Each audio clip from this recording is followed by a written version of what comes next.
ξεσπιτούνε, με δυο σπίτια έρχισα για σ' όλα ξεσπιτούνε. Πρόσφυγα σημαία σοφούνι δεν θα πάρουνε, πρόσφυγα σημαία σοφούνι δεν θα πάρουνε.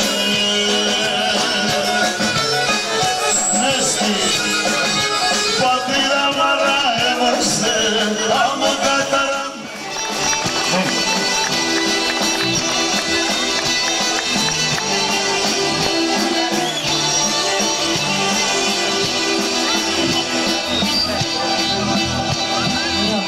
Με χτυπάει, ρότα.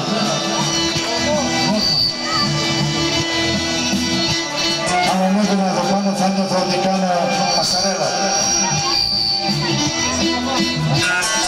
Είπε, πάλι ανέβαινα εκεί πάνω στο πατάρι, θα νιώθω ότι έκανα πασαρέλα.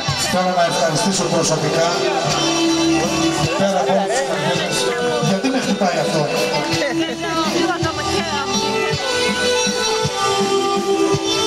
Όλο τον κόσμο που μας στηρίξανε, που με την παρουσία τους μας τιμήσανε σε αυτόν τον άγνωστο χώρο για τους πόντιους.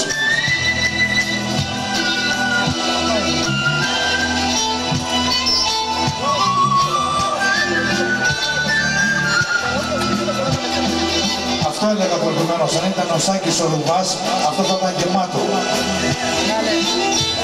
Αν ήταν ο Μαζονάκης θα ήταν γεμάτο. Όλοι αυτοί οι πόντιοι καλλιτέχνες μαζεύτηκαν, δώσαμε τόπο στην οργή, να είμαστε εδώ να ενωθούμε και πόντιοι φαίνεται δεν υπάρχουν. Άντε να νευριάσουμε όλοι μαζί. Όλοι μαζί να νευριάσουμε, να δείξουμε ότι υπάρχουν πόντιοι. Όχι μόνο με τους καλλιτέχνες.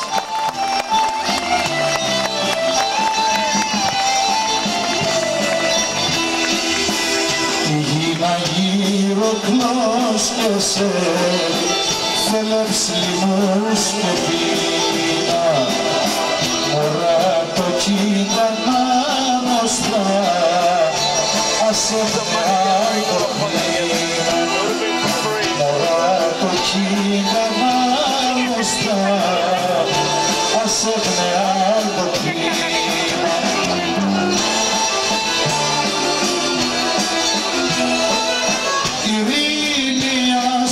Περιστέρ, οι λαοί τα αγαπούνε, ειρήνη όταν βασιλεύει, οι άνθρωποι πονούν.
Δεν έπρεπε να ήταν γεμάτο αυτό. Με το team όλο αυτό των καλλιτεχνών. Όλοι λίγο πολύ κάποιος αγαπάει. Έχουν αδυναμίες. Πού είναι αυτές οι αδυναμίες? Άντε να νευριάσουμε.